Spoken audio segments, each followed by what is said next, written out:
नमस्कार। स्वागत है आपका हमारे YouTube चैनल स्पेसिफिक एम में। हम लोग अपने इस बैच एम RRB 75 के अंतर्गत हमारी पहली क्लास में अक्षांश और देशांतर के बारे में शुरू किया था, जिसमें हमने अक्षांश के बारे में आपको काफ़ी कुछ बताया था और उसी क्रिया को आगे बढ़ाते हुए आज हम फिर अक्षांश से संबंधित महत्वपूर्ण क्वेश्चनों को यहाँ पर देखेंगे और वो आपके सभी क्वेश्चन आपके रेलवे के दृष्टिकोण से बहुत ज़्यादा इंपॉर्टेंट क्वेश्चन आपके हैं। ठीक है, तो इस क्लास में हम लोग फिर से शुरू करते हैं अक्षांश के बारे में। चलिए, हम लोगों ने अपनी पहली क्लास में देखा था कि हमारे कौन कौन से अक्षांश हैं या हमारी अक्षांश रेखाएं कितनी होती हैं। ठीक है, हम लोगों ने ताप के आधार पर पृथ्वी को कितने भागों में बांटा है, 5 भागों में, इसके बारे में बताया था। हमने भूमध्य रेखा, कर्क रेखा, मकर रेखा, अंटार्कटिक रेखा और अंटार्कटिक रेखाओं के बारे में जाना था। ये सभी चीज़ें आपकी किससे संबंधित हैं, तो ध्यान रखिएगा। हमारा एक आता है काल्पनिक रेखा, जिसे हम लोग क्या कहते हैं, अक्षांश, लैटिट्यूड। ठीक है, इसमें हमने पहली क्लास में आपको बताया था। इसको फिर से उसी तरह चित्र से एक बार यहाँ पर देख लें। अभी हम आपको आगे इससे बहुत ही इंपॉर्टेंट क्वेश्चन आपको बताएंगे। जैसे ये आपकी जो रेखा गई है, जिसको हमने कहा था 0 डिग्री अक्षांश, ये ऊपर आपकी एक रेखा गई थी 23.5 डिग्री उत्तरी अक्षांश।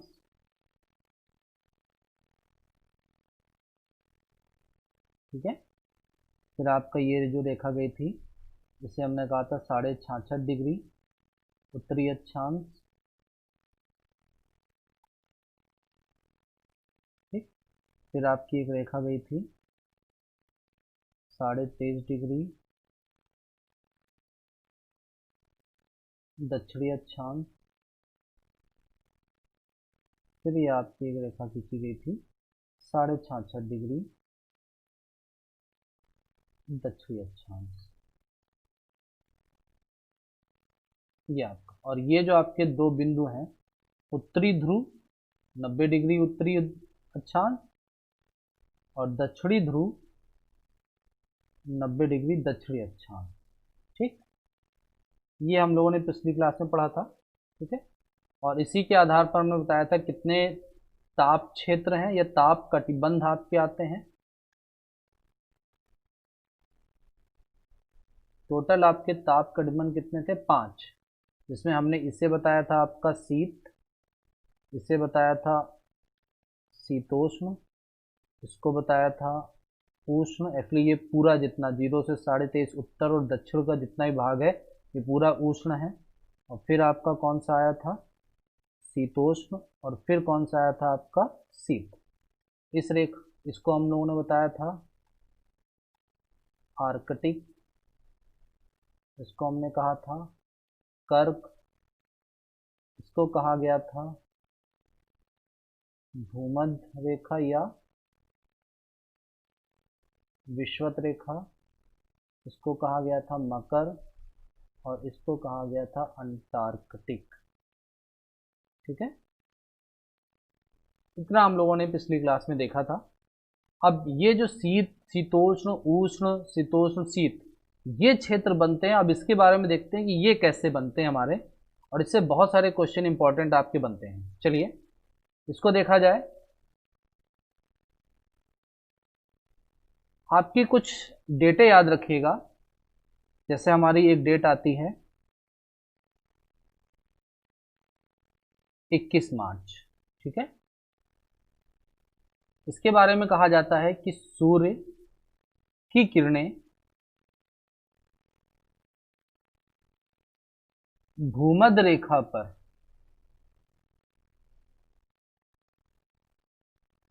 लंबवत पड़ती हैं। कब पड़ती हैं, 21 मार्च को। ठीक है, दूसरी एक डेट आती है आपकी 21 जून। इसके बारे में कहा जाता है कर्क रेखा पर सूर्य की किरणें लंबवत पड़ती हैं। ठीक, फिर आपकी एक डेट आती है 23 सितंबर। इसमें फिर कहा जाता है कि भूमध्य रेखा पर सूर्य की किरणें लंबवत पड़ती हैं, ठीक है।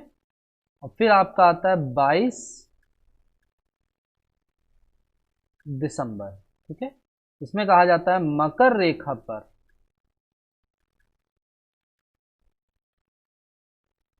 सूर्य की किरणें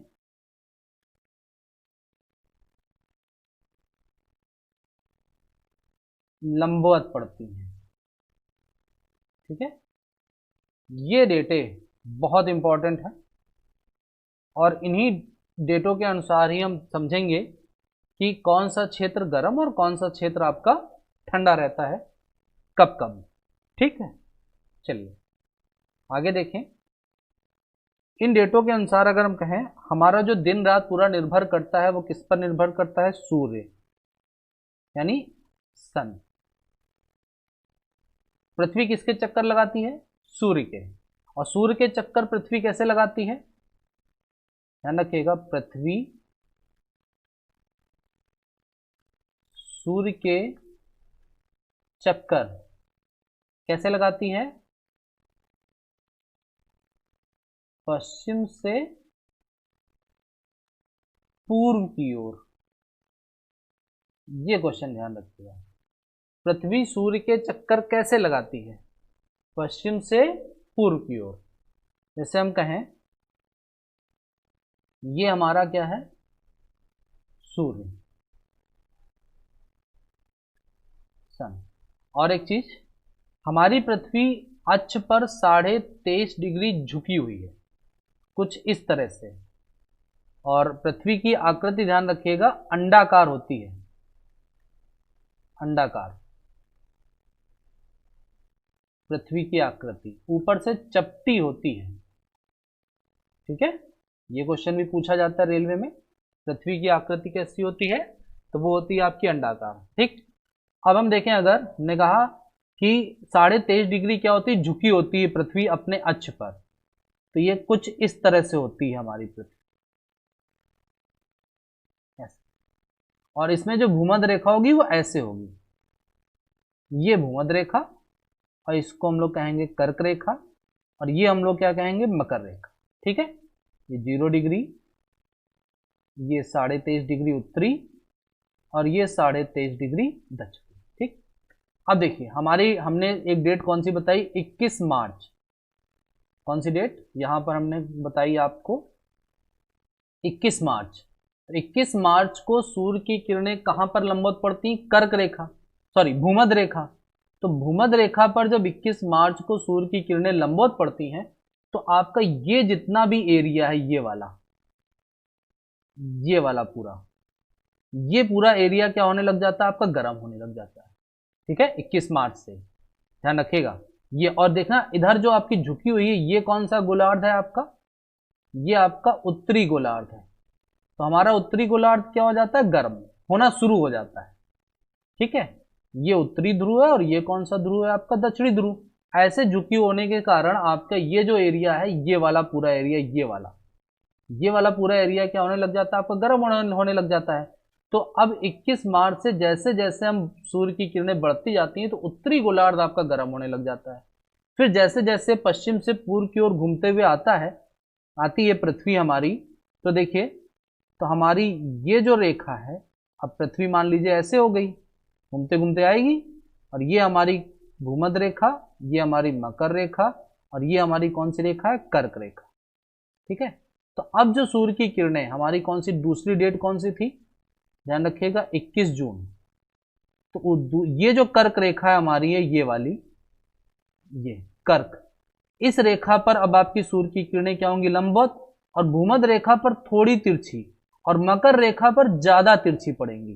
तो उत्तरी गोलार्ध का ये जो एरिया है, ये बहुत ज्यादा गर्म हो जाएगा, और इधर वाला एरिया क्या हो जाएगा? आपका ठंडा रहेगा। इतना ज्यादा तिरछी किरणें, ध्यान रखिएगा, सूर्य की किरणें हमेशा कैसे आती है? सीधी आती हैं, और जहां तिरछी पड़ेंगी वहां पर उतनी ज्यादा गर्मी नहीं होगी। इस चीज का ध्यान रखिएगा, ठीक है। अब ये जो हमारा दक्षिणी ध्रुव है, ध्यान रखिए, ये दक्षिणी ध्रुव की बात कर रहे हैं, पोल, ये जो पोल है ये इस एरिए पर अब आपकी जितनी भी ये है, ये आपका क्या रहेगा, ठंडा क्षेत्र रहेगा, ध्यान रखिएगा। ये पूरा क्या रहेगा आपका, ठंडा एरिया आपका, क्योंकि बहुत ज्यादा तिरछी आपकी यहां पर किरणें पड़ेंगी। ठीक है, फिर अब अगर हम देखें अगला, फिर से आते हैं पृथ्वी घूमते हुए पश्चिम से पूर्व। भाई पृथ्वी सूर्य के भी चक्कर लगा रही है और अपनी दूरी पर भी पश्चिम से पूर्व की ओर घूम रही है, ध्यान रखिएगा ये चीज। पृथ्वी सूर्य के भी चक्कर लगाती है और अपनी दूरी पर भी पश्चिम से पूर्व ही घूमती है। ठीक है, अब अगर हम देखें अपनी दूरी पर घूमते घूमते और सूर्य के चक्कर लगाते लगाते पृथ्वी जब फिर ऐसे आएगी, तो फिर ये जो रेखाएं होंगी ये तो 0 डिग्री हो जाएगी, ये आपकी मकर रेखा और ये आपकी कौन सी रेखा होगी, कर्क। ठीक है, क्योंकि घूम चुकी होगी पृथ्वी पूरी, और जब घूम चुकी होगी तो यहां पर हमने एक डेट आपको बताई अभी, कौन सी, 23 सितंबर। और 23 सितंबर को पुनः सूर्य की किरणें कहां लंबवत पड़ती हैं, तो पुनः आपकी कहां पड़ती है, भूमध्य रेखा पर लंबवत पड़ती हैं। तो फिर से आपका भूमध्य रेखा वाला एरिया क्या हो जाएगा, आपका गर्म होने लग जाएगा। और अब देखो दक्षिणी ध्रुव की ओर आपके क्या होगा, पृथ्वी झुक चुकी है, तो दक्षिणी ध्रुव की ओर जब झुकेगी तो यहां पर सूर्य की किरणें इधर साइड में ज्यादा सीधी पड़ेंगी और इधर साइड में आपकी थोड़ा ज्यादा तिरछी पड़ेंगी। तो अब हमारा सितंबर के बाद उत्तरी गोलार्ध जितना भी है वो कैसा होने लग जाएगा आपका शीत, और दक्षिणी गोलार्ध कैसा होने लग जाएगा आपका उष्ण। ठीक है, फिर अगर हम आए यहां पर फिर से, ये जो एरिया आपका होगा ये आपकी भूमध्य रेखा, ये मकर रेखा, और ये कौन सी रेखा होगी आपकी, कर्क रेखा। अब पुनः ध्यान रखिएगा, अब कौन सी डेट आएगी, 22 दिसंबर। इस डेट को पुनः कहां पर आपका लंबवत पड़ेगा, आपका मकर रेखा पर। ठीक, तो ये वाला एरिया यानी दक्षिणी गोलार्ध जितना भी होगा अब आपका कैसा होने लग जाएगा, आपका उष्ण, और उत्तरी गोलार्ध कैसा होने लग जाएगा, आपका शीत। तो इस आधार पर हमारे पूरे क्षेत्रों पर क्या बनता है, शीत, उष्ण, और कैसा क्षेत्र बनता है, शीतोष्ण। यानी हमारा मकर रेखा और कर्क रेखा, ध्यान रखिएगा, दोनों तरह के मौसम देखता है। यानी शीत और उष्ण, भूमध्य रेखा पर हमेशा क्या रहेगी, आपकी गर्मी, और जितने भी पोलर एरियाज है यानी ध्रुवीय क्षेत्र है वहां पर हमेशा क्या रहेगी, आपका शीत रहेगा। ठीक है, यहां पर और भी कई क्वेश्चन बनते हैं, जैसे 21 मार्च, हमने एक डेट कौन सी बोली आपकी, 21 मार्च। ध्यान रखिएगा, यहां 21 मार्च और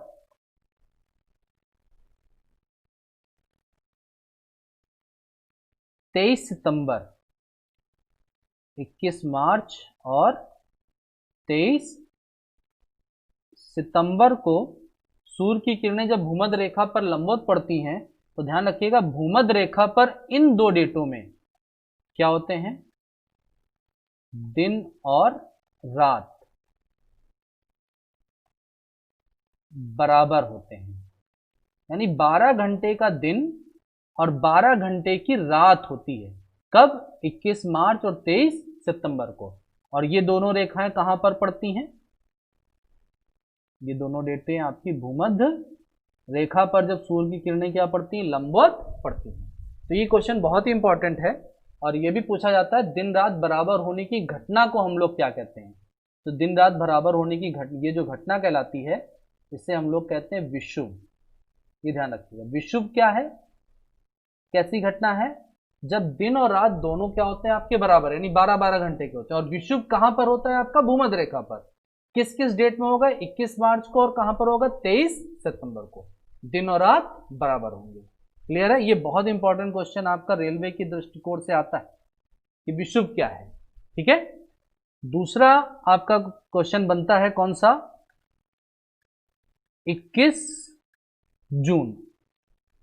इसके बारे में हमने कहा था क्या आपको, कर्क रेखा पर लंबवत पड़ता है। ध्यान रखिएगा, यह उत्तरी गोलार्ध का सबसे बड़ा दिन, ठीक है, और दक्षिणी गोलार्ध का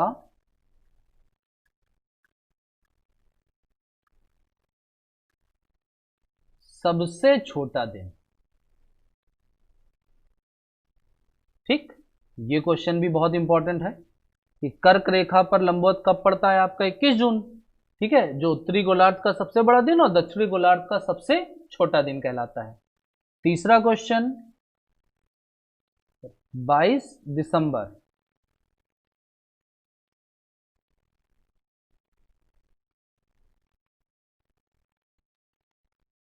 ये कौन सी रेखा हमने बताई थी? मकर रेखा। इसका जस्ट उल्टा दक्षिणी गोलार्ध का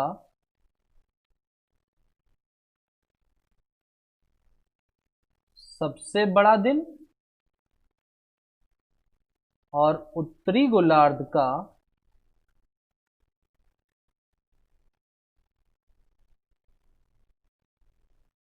सबसे छोटा दिन। ठीक है, ये क्वेश्चन तीनों बहुत इंपॉर्टेंट। अब यहां पर 21 मार्च और 23 सितंबर से आपका एक और क्वेश्चन बनता है, वो कौन सा है वो भी देखते हैं।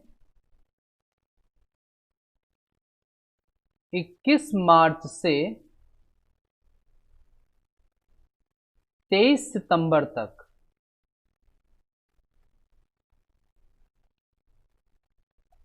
उत्तरी गोलार्ध में 6 महीने का दिन। ठीक है, और दक्षिणी गोलार्ध में 6 महीने की रात। ये क्वेश्चन आता है। और 23 सितंबर से 21 मार्च तक जस्ट इसी का उल्टा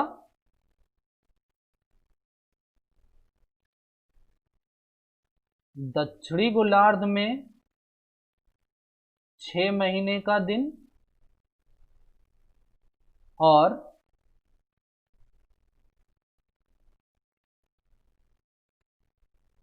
यहां पर हम गोलार्ध नहीं ध्रुव लेंगे, ध्यान रखिएगा। यहां पर क्या लेंगे हम लोग? ध्रुव, गोलार्ध नहीं लेंगे, ध्रुव, उत्तरी ध्रुव पर। ठीक, और दक्षिणी ध्रुव पर। गोलार्ध तो पूरा हो जाएगा ना। 21 मार्च से 23 सितंबर तक उत्तरी ध्रुव पर 6 महीने का दिन और दक्षिणी ध्रुव पर 6 महीने की रात।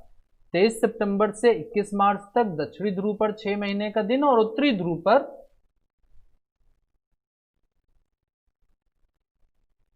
6 महीने की रात। ठीक है, ये क्वेश्चन भी आपके काफी इंपॉर्टेंट है, ध्यान रखिएगा। जब 21 मार्च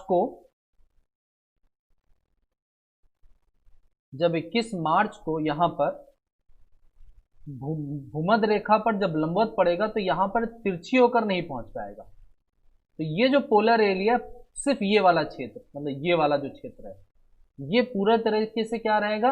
अंधेरा, यानी यहां पर क्या रहेगी? रात। ठीक है, ये, और यहां पर दिन रहेगा। इस एरिए पे खाली पूरा चमकेगा ये। ठीक है, क्योंकि यहां पर बराबर किरणें क्या होंगी? पड़ती रहेंगी। जब वो आपको घूमेगा तो बराबर किरणें वहां पर पड़ती रहेंगी, यहां पर किरणें पड़ेंगी ही नहीं। इसी प्रकार यहां पर देखिए, ये आपका जैसे उत्तरी ध्रुव है तो यहां पर किरणें नहीं पहुंचेंगी, तो ये वाला एरिया क्या रहेगा? रात। और दक्षिणी ध्रुव वाला एरिया क्या रहेगा? आपका दिन। ठीक है, तो 21 मार्च से 23 सितंबर तक उत्तरी ध्रुव पर 6 महीने का दिन और दक्षिणी ध्रुव पर 6 महीने की रात। और 23 सितंबर से 21 मार्च तक उत्तरी ध्रुव पर 6 महीने की रात और दक्षिणी ध्रुव पर क्या रहेगा? 6 महीने का दिन। ठीक है, तो ये ध्यान रखिएगा। ठीक, तो ये आपका डेटों के अनुसार आपका गर्भ सर्द कैसे होता है, इसके बारे में हमने आपको जानकारी दी आज।